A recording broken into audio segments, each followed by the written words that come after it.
Cerramos nuestra serie La Odisea de las Vacunas Anti-COVID con una entrevista en la que ahondaremos sobre una plataforma informática que le indica a cualquiera en el instante dónde hay vacunas y de qué tipo.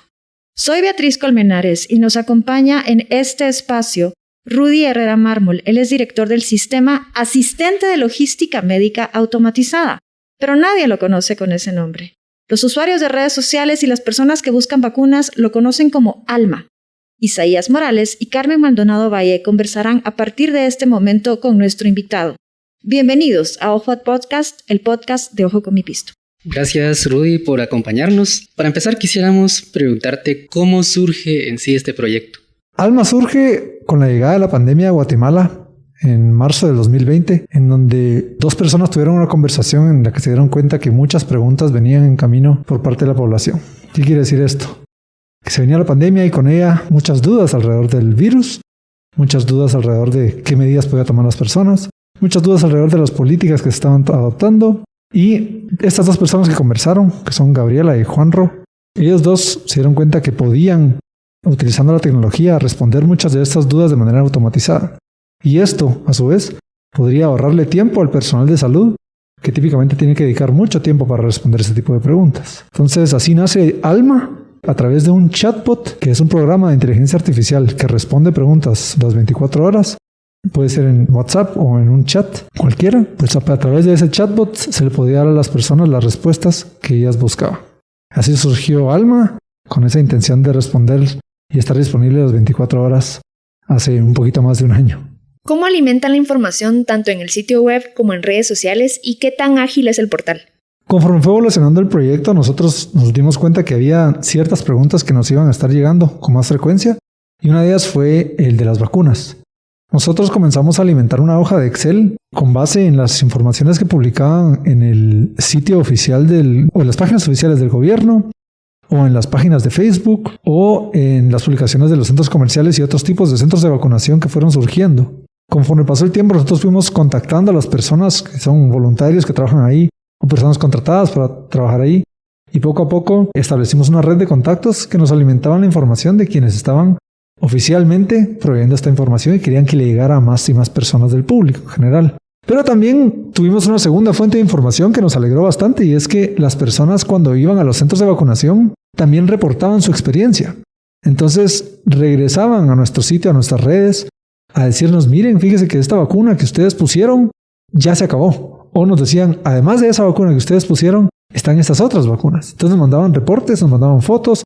Nosotros contactábamos a los centros de vacunación para confirmar esa información y así poner la información actualizada en tiempo real.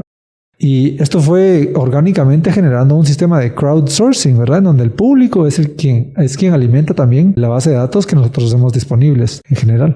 Entonces fue como una grata sorpresa que por poner información confiable y consolidada en un solo sitio, nos fuimos ganando la confianza de las personas y ellas mismas se volvieron nuestra fuente de información en muchos casos. ¿Y qué obstáculos se enfrentaron al principio y cómo los fueron superando? Si nos pudieras contar un poco sobre eso.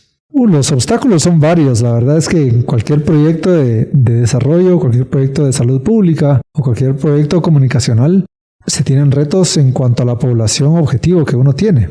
Creo que a nosotros nos costó bastante tiempo darnos cuenta que solo por el simple hecho de tener tecnología disponible a través de Internet no es suficiente para decir que uno llega y está disponible, que uno llega a todo el público y que está disponible a todo el público todo el tiempo. La tecnología es un medio, pero también hay que saber comunicar y hay que saber entender al público y hay que saber entender a los usuarios. Entonces nosotros hemos aprendido cómo ir mejorando poco a poco el tipo de conversación y el tipo de preguntas que nos van haciendo para que el sitio sea más amigable, para que la interacción en redes sea más eficiente. Sabemos que las personas quieren esta información con mucha eficiencia, pero también con mucha empatía. Entonces nos ponemos en los zapatos de ellos lo más que podamos. Intentamos comunicarlo pensando en cómo responder la pregunta, qué nos gustaría que nos dijeran. Y hay una cosa más que creo que es como que el principio general de lo que hemos aprendido, es que no se deja de aprender. En cuanto uno comienza a tener mayor alcance, hay diferentes poblaciones que uno quiere llegar y todas ellas son distintas. Entonces uno siempre tiene que tener la humildad de adaptarse, de mantenerse flexible y hacer un sistema más o menos modular para que uno pueda darle la información que quieren las personas en la forma en la que ya se comunican. Un ejemplo de eso es que nosotros nos dimos cuenta que al principio el chatbot pensamos que iba a estar disponible para todo el mundo pero la gente no busca la información de salud en un chatbot por naturaleza.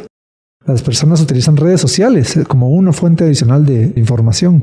Entonces nosotros nos dimos a la tarea de crear perfiles porque sabemos que estando presente en las redes sociales, Alma iba a ser una fuente de información a las preguntas que ya están haciendo las personas. ¿Y cómo desarrollan ustedes esa interacción con los usuarios? Creo que tiene mucho que ver con el trato que se le da a las personas o a los perfiles que nos contactan y esa repetición que tenemos en la interacción con los usuarios. Y creo que tenemos un equipo bastante bueno en ponerse en los zapatos de las otras personas. Un equipo que intenta lo más que se puede documentar cómo es esto y crea herramientas para automatizar esas respuestas. Por ejemplo, nosotros tenemos guiones que ayudan a responder de la misma forma a diferentes personas. Y si después de mucho tiempo vemos que ese guión recibe mucha retroalimentación o tiene una duda adicional que siempre va seguida de la parte del guión que ponemos, entonces ya incorporamos esa respuesta en ese mismo guión, de esa misma primera interacción. Es un proceso que, como había dicho antes, requiere mucha humildad y requiere mucha apertura para aprender.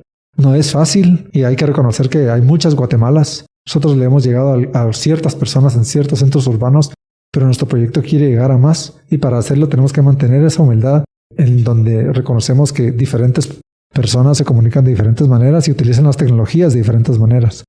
Entonces vamos a intentar utilizar diferentes tecnologías también. Sabemos que no todas las personas buscan la información en redes sociales. Algunas sí prefieren un chatbot y algunas prefieren una voz humana que les atienda. Entonces también estamos desarrollando esa parte del proyecto para hacer disponible la información en un centro de llamadas, en un call center. Y esos son ejemplos de cómo el proyecto se ha ido adaptando y cómo desarrollamos la atención que le damos al público. Ahora hablemos de los voluntarios que ya nos lo mencionabas hace unos minutos. ¿Con cuántos cuentan y cómo trabajan con ellos? La verdad es que la red de voluntarios todavía, una de las pocas cosas que no hemos podido comentar es la cantidad total de voluntarios. Ha ido fluctuando, ha ido creciendo y tenemos voluntarios de diferentes niveles. Hay personas que son usuarios que constantemente reportan porque pasan constantemente por algún centro de vacunación.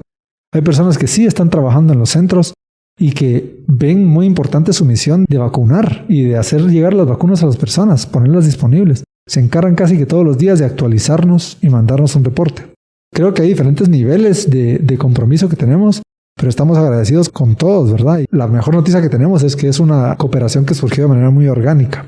Tenemos también alianzas que son un poco más formales, que sabemos que son personas que son quienes manejan las redes sociales de ciertas páginas en Facebook, ciertos centros de vacunación. Y esas personas están haciendo muy bien su labor y saben que parte de su labor es informar sobre centros de vacunación. No tengo una respuesta tan concreta del número porque va fluctuando y conforme va pasando el tiempo va creciendo. También conforme centros de vacunación se abren o se cierran, han ido aumentando y disminuyendo también esas personas. Entonces es un número que fluctúa, pero sé que diario nosotros hacemos actualizaciones de todos los centros que podamos. Y tenemos personas que están muy agradecidas con el trabajo que hacemos y nos ven como una plataforma sobre la cual pueden ampliar el mensaje, ¿verdad? Como amplificar la información que ellos tienen. ¿Cómo se financia Alma? Alma es financiada con donaciones. Nosotros, el proyecto Alma se ejecuta a través de la Fundación Fundegua, que es Fundación de Desarrollo de Guatemala por la Salud y la Educación, y recibimos fondos de donantes extranjeros y también nacionales. Extranjeros, nosotros hemos recibido fondos ahorita del Centro de Control y Prevención de Enfermedades de parte de Estados Unidos y también del Banco Interamericano de Desarrollo. Nosotros tenemos ahorita fondos asegurados para seguir funcionando por aproximadamente 2 años y medio más y esperamos en ese tiempo desarrollar un modelo que sea autosostenible en el que no dependamos tanto de donaciones, pero que también podamos seguir recibiendo para amplificar el mensaje que tenemos y la asistencia que da Alma. También tenemos donantes guatemaltecos o personas que individualmente han visto futuro en este proyecto y nos donan de manera voluntaria a la fundación. Entonces también contamos con esos fondos y eso todo lo hacemos con transparencia, le rendimos cuentas a la junta directiva y también tenemos que rendirle cuentas a estas entidades que tienen unos estándares bastante altos, así que nos ha exigido también a la fundación formalizarnos, desarrollar políticas, desarrollar protocolos y manuales internos para llegarle al estándar que requiere recibir donaciones de este calibre. En cuanto a la información que reciben, ¿cómo verifican que es la correcta? El proceso en sí, ¿cómo es? Nosotros también de manera orgánica desarrollamos un sistema en el que le asignamos diferentes pesos de validez al tipo de información según la fuente. Por ejemplo, si un centro de vacunación publica en sus redes sociales, nosotros lo tomamos como que el centro de vacunación directamente en sus redes sociales está dándonos suficiente información y es válida y se puede automáticamente actualizar en nuestra base de datos. También, si una fuente oficial del gobierno está actualizando este tipo de información, o si por ejemplo una publicación oficial del IGS sale a la luz, entonces nosotros tomamos directamente de esa fuente total validez para poder actualizar nuestro sitio. Ahora, lo complicado, o un poquito más complicado, es los reportes que recibimos de los usuarios que están en los sitios. Nosotros siempre intentamos dar seguimiento, nunca tomamos solo un reporte como suficiente para actualizar. Entonces tiene una validez un poquito más leve y le damos seguimiento, le preguntamos más detalles, pedimos fotos y cuando tenemos contactos en el centro de vacunación, también hacemos el esfuerzo de verificar en una segunda fuente para ver que coincidan las dos, la información que tenemos. Entonces, es un proceso que toma un poco de tiempo, pero que sabemos que es lo que nos ha reforzado la confianza de las personas. Y es un trabajo que cuesta bastante asegurarse porque uno está utilizando tecnología de manera remota, no está en todos los centros de vacunación, pero poco a poco hemos ido sabiendo discernir cuáles son los procesos de actualización que generan más confianza y cuáles son los datos que son más confiables. Y eso en cuanto a términos de tiempo, ¿de cuánto estamos hablando más o menos en promedio? Nosotros tenemos un protocolo diario de actualización, que es todas las fuentes oficiales. Entonces, de la manera que hay que imaginarse esto es que tenemos una lista de fuentes, que son todos los perfiles, que son página de yomevacuno.gt, todos los otros sitios oficiales que ya sabemos que existen y que publican constantemente actualización de centros de vacunación, y un listado de contactos que tenemos directamente a los centros de vacunación, y eso lo hacemos diario. Entonces nosotros nos contactamos con ellos de manera diaria. Eso toma tal vez unas 2 horas de manera diaria en la mañana.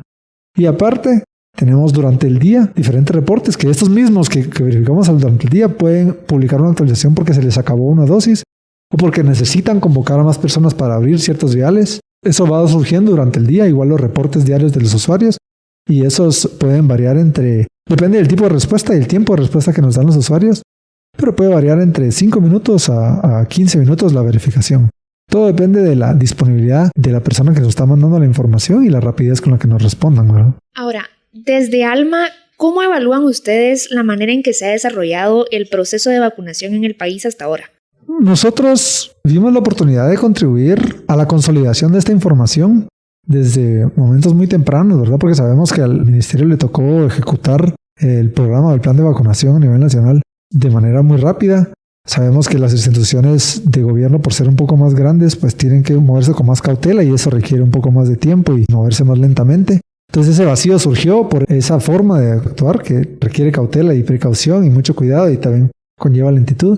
Nosotros intentamos llenar ese vacío sabiendo que eventualmente se iba a llenar o esperando que eventualmente se iba a llenar. Nosotros seguimos con esa esperanza, seguimos con la idea de que nuestra labor fortalece las instituciones y queremos trabajar de la mano con las instituciones que tengan esa meta a fin de vacunar a más personas, ¿verdad? O por lo menos de darle la información a todas las personas para que ellas tomen la decisión si quieren vacunarse o no, de la manera más informada, de la manera más confiable, de la manera más actualizada.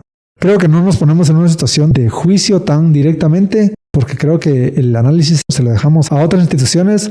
Nosotros hacemos porque creemos que hay bastante que hacer y después cuando terminemos tal vez haremos una evaluación de ese tipo de gestión, pero por ahora sabemos que en lo que más tenemos que invertir, porque todavía tenemos mucho tiempo que invertirle a eso, es cómo planificar nuestra intervención desde Alma. Queremos cubrir más información sobre el COVID, mantenernos siempre actualizados. Queremos expandir a infecciones respiratorias agudas en general, no solamente COVID.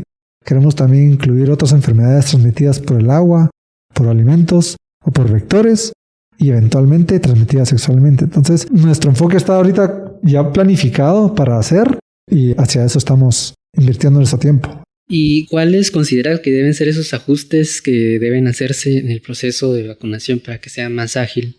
Yo creo que donde hemos aportado nosotros ha sido en la consolidación de la información. Creo que una campaña de comunicación consolidada es muy efectiva. Hemos nosotros intentado adoptar lo que hemos visto en otros países y que ha sido exitoso, y es que la información fluya de manera ágil hacia la población en general y que sea la población quien toma la decisión. Nosotros creemos en la información clínica que nosotros publicamos y promovemos. Creemos que es suficiente para que las personas tengan suficiente responsabilidad a la hora de tomar esa decisión y sepan que sus acciones pues tienen consecuencias en su familia y pueden ayudar y pueden tener consecuencias en sus amistades y círculos cercanos, círculos de trabajo. Para nosotros, creo que la información es lo que más le puede agregar a los esfuerzos que se han hecho. Y Alma nace de esa visión en donde, para optimizar los escasos recursos que hay en el sistema de salud, lo que hay que hacer es automatizar lo automatizable. Por eso Alma intenta asistir todas las decisiones médicas logísticas de manera automatizada, porque sabe que eso le va a quitar carga al personal de salud, que en lugar de estar atendiendo personalmente a alguien que necesita atención médica, puede que esté utilizando ciertos minutos de su tiempo respondiendo preguntas repetitivas, que esas personas podrían encontrarlas en otras fuentes. Creo que la campaña de comunicación es fundamental y creo que la campaña de comunicación hace una gran diferencia en cualquier tipo de política pública.